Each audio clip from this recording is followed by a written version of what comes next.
Hey MGTOWs, this is Vention. I was just watching a video from Society for Men's Freedom. Used to be known as MGTOW is Freedom before his channel got shut down. His name's John. I'm sure we all know him. He was making, I'm still subscribed to him on Patreon, and he posted a video the other day. It has the comments blocked, but basically, if you want to comment, you can be a Patreon supporter of him, of which I am. So I can do the comments and all that good stuff. So basically, he's talking about how everything is like how feminism and government overshoot have really curtailed the freedoms of men, and he's talking about how much men produce versus how much women produce, and it kind of got me on an it sort of gave me an idea for a comment, which I wrote. Well done, John. Responsibility without authority doesn't work. It's like taxation without representation. When that condition exists, the producers throttle back their production to a minimum that's necessary for basic survival and comfort. Um, when you're in a situation where the government can basically enforce theft against you and take away your wealth, then you will think twice or 10 times about building that wealth in the first place. How much am I willing to put into this? How much of my effort and life and years of labor am I willing to put into this, in order to, if I have such a big risk of everything just being taken? And it just doesn't make sense. And I can see the pattern myself, when throughout my life, when I was in a situation where something could be taken from me, I will invest less into it. Like back in the Army, we had these tracked vehicles that did intercepting of signals of the enemy and all that good stuff, triangulating on them and all that. And there was a piece of unused equipment in that vehicle that everybody thought was part of the heater system, right? And I was just tinkering around in there. What the heck is this, And I took the lids apart, unscrewed everything, and lo and behold, it was a motor generator, and it was designed to provide 110 volts alternating current. And I went, house current in the desert, and this was before inverters were even really invented. And I basically had this multimeter that with the old dial style. That was even before digital multimeters really became a thing, and I basically ordered it from Sears, had it delivered to Saudi Arabia, and but I didn't have any leads for it. They didn't include leads, so I ended up making my own leads with a piece of cut off broom and some nails attached to some wires that I glued back together, and then I had the little pieces of wood and the little nails, and I could like poke around and do things necessary for testing. And I was not a mechanic in the Army, but the actual mechanics were borrowing tools from me, right? So anyway, it was there's something to be said for being able to build your own tools, instead of just having to maintain and have just a tool bag that was just handed to you from the Army. But if you build a tool set yourself, you can use it much more thoroughly because it's tuned and set up exactly for you, right? But anyway, then I was in a situation where my commander, suddenly my tent and my team had electric lights and power for the radios and everything. And our first sergeant was going through during a big sandstorm, and it was like totally dark outside, even though it was like 3 in the afternoon, and because of all the sand. And then he was going through every tent, right? Checking, counting people to see see if everybody was there. And then he was going through dark tents with people reading with flashlights and stuff. And then he came to our tent, and we had electric lights strung up, and radio playing. A couple of guys were playing chess or something, and guys were reading, and the radio was on, and we had a little coffee coil for tea and whatnot. and we were, I was a D&D geek at the time, and I still am. But I didn't have any dice, or very many, and I ended up building these little spinners that you just spin to simulate the die roll. And anyway, and he came through to our tent and saw us living large like that, and he began shouting profanity, like, "What the hell? How'd you guys do this?" So anyway, that was all very good. But then a week or so later, our commander kicked us all out of our tent, and so that he could have a staff meeting in our tent with our electric lights that we paid for with our own money. So I just sort of went outside, because the vehicle batteries for the tracked vehicle were really crappy.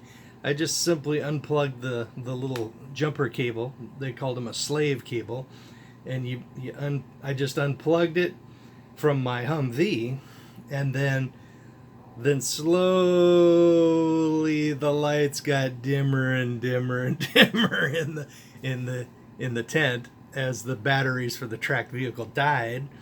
And basically then they cut their meeting short, and they never did it again. So I destroyed or sabotaged the value that I've created for myself, simply because he just waltzed right in and took it, just taking from us, right? I mean, if he would have met us halfway, like just given us some little thing in return for that, like the ability to load up and go to the store and get some chicken and rice or something, right? There was like 15 miles away, there was a little truck stop, and you could buy all kinds of things, right? If he would have just given us something for that, for our own actual efforts and our own money that we spent to buy all this stuff, right? Actually, it was pretty much mostly me. Then I would have had some respect, and then I would have maintained the system. I would have been willing to put up with his taking our tent for meetings every few days, but he gave us nothing. So nothing is given in return. But back to what I was saying. Man, I was not happy in the Army. I need a certain amount of freedom and a certain amount of control over my own life, or my morale just goes into the toilet, and I become lethargic and non-productive, and just not a asset, not as much of an asset, right? But if I have freedom, and if I have some degree of autonomy, and I have a situation where my money, it's harder for them to take it away from me, thank you Bitcoins, then I am willing to put more effort in and really focus my efforts and become more productive, and then society ends up getting more out of me, right? And that goes for marriages, and it goes for nations, right? All the way up to nations, right?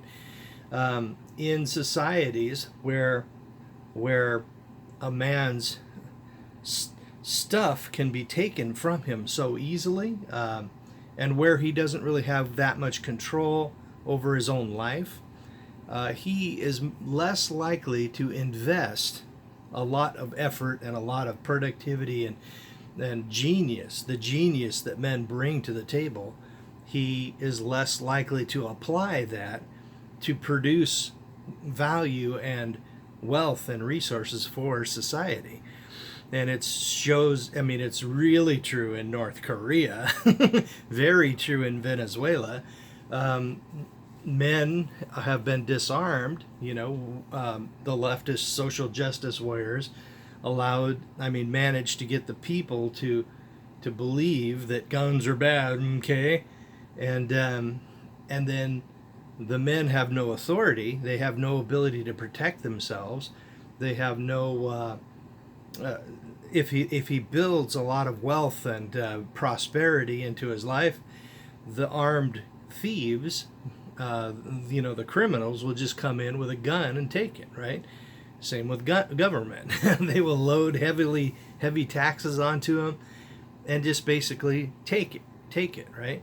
And in a situation with marriage, in socialist countries and feminist countries, we're in a situation where men, if we marry, it can all just be taken from us, So in these situations, men don't have as much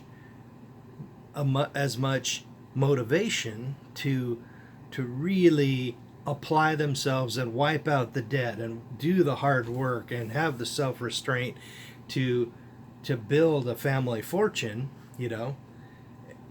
because he knows on some level the woman will just run off with it, right? Then, of course, you get the really smart ones, of course, like us. We're the ones who don't even invest in marriage at all. We completely stay out of it, and that allows us to have more freedom, more efficiency in our own lives, and we basically just we control our own lives. And it's much harder for government to seize all of our money, and it's vastly less likely to happen. So we can apply more of our effort, and we're more willing to apply more of our effort to build our lives because it can't all just be taken away from us, right? What we have can't just be robbed from us, and if that's the case, we are willing to build more, right? And produce more. In countries where there is freedom, men are willing to work harder, produce more, and as a result, even if the taxes are lower, which they generally are, the more freedom you have, the less taxes you pay, right? Then even if you pay less taxes, you're going to end up paying more because men are willing to produce more if they get to keep more of a percentage of their money. Government makes more from men when we're free. And in countries where freedom is non-existent or really, really curtailed, men are vastly less productive. So, and that's, of course, I'm all into Bitcoins. Yes, Bitcoins have recently fallen back down a little bit, but man, it's almost in time because I get paid just maybe about 7 or 8 days from now, and if it's this low, I would be happy to buy another $1,200 or $1,300 or so dollars worth of Bitcoin to add it to my stack. So and that is a form of wealth that government just can't reach out and take. Boom, they can go into your 401k, they can seize your 401k, they can order you to liquidate some of your 401k and suffer the penalties to pay the vagina money. They can just make a court order to your bank account and automatically debit a certain amount of money, and if they decide they need more that month, they can nail you for like twice as much, and then suddenly all your payments that you've set up they all start bouncing, and $30 fee, $30 fee, $30 fee, 30 not good. So in situations where the man is able to keep his own money and his own wealth, then he will produce vastly more. He will invest more. He'll be more creative. And the government, which he lives under and is still vampirely pulling money out of him, the government will make more because of the man's extreme productivity. So it's, it's better for governments for us to be free. But the social justice warriors, the globalists, they just don't understand. They just want control. So, yeah, that's about it. If you guys aren't a member of Patreon, I'm a big fan. I mean, it allows us to vote with our dollars, and support YouTubers that we actually can relate to. I'm a member of, I have YouTube Red as well, so that any video I watch on YouTube pays some small amount of money to the YouTube creator. But basically, I think Patreon just speaks vastly more because you're speaking with much more money. My Patreon subscription list is Dave Cullen, Sargon of Akkad, Elite NWO Agenda, SGT Report, David Seaman, Paul Wheaton. He's a permaculture guy in Montana, does amazing amounts of how to grow things on your property without fertilizer or pesticides, and just setting the thing up so that it almost runs itself. It's an amazing technology. Wall Street for Main Street, David Quintari, who runs the Money GPS. That's a good channel. Jesse Grimes, he is a permaculture designer. And Mad Bitcoins, Turd Flinging Monkey. I know a lot of I know there's this big civil war in MGTOW, but I like a lot of what Turd Flinging Monkey produces. Sorry, Chris Cantu and Expat Unchained. I will subscribe to and support the channels that I enjoy, and I still like a lot of what he produces. I like Expat Unchained, MGTOW Expat, one of my favorite channels, and MGTOW 101, absolutely. Then I actually support, on a minimum $1 level, Blonde in the Belly of the Beast. She produces some red pill content. She's been throttling back lately, so her Patreon subscription is in danger. Society for Men's Freedom, I might just have to increase his monthly donation, because I only pay him $2 a month. Chris Cantu, Bill Still, and Josh Sigurdsson. He's sort of an economic analyst as well. So yeah, these are the people I support with my dollars.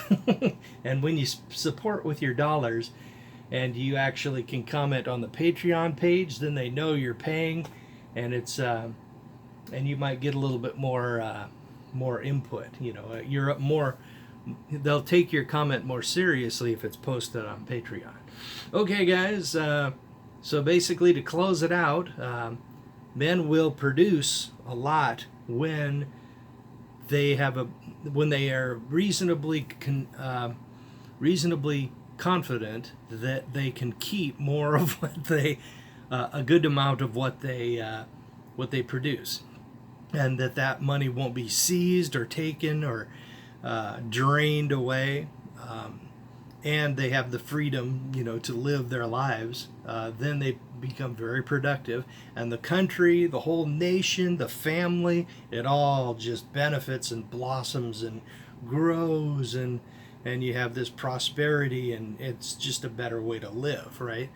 But when they take autonomy and freedom and your money, when you produce a little bit more, they say, you didn't build that, give me that, then men will throttle back, produce only to the minimum, and then they will sort of kick back and do other things, and then the whole country drops into poverty and strife and just starts starving to death, and then you get then the government feels like it's a betrayal, and it's people who used to make a lot of money and suddenly now they don't because of their they throttled back. Then they start grabbing people and killing them. Socialist governments have killed millions of people in the last 100 years or so, and it's just a real travesty. The more socialist you get, the more murderous they become. Anyway, then they start sending people to the gulag and executing them and starving them to death, and it's a real brutal thing. And yeah, much better for a government to allow men to be free. Much better for them, much better for us. Unfortunately, they don't really follow reason a lot. Well, guys, I just finished my weekend, and I had my breakfast, and I'm all charged up, and I'm ready. I'm all healed up, and I'm ready to go fix some trucks. My shoulder, which I really screwed up bad in Cambodia, it is nearly. There's still some pain, like right about here, but it is on its way to healing. I mean, every week that goes by, it is noticeably better, and I'm hoping in a month or two I'll be 100%. I hate this pain stuff.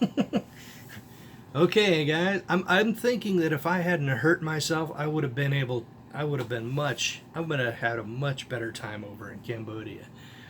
Maybe I could have gotten a soapy. That would have been cool.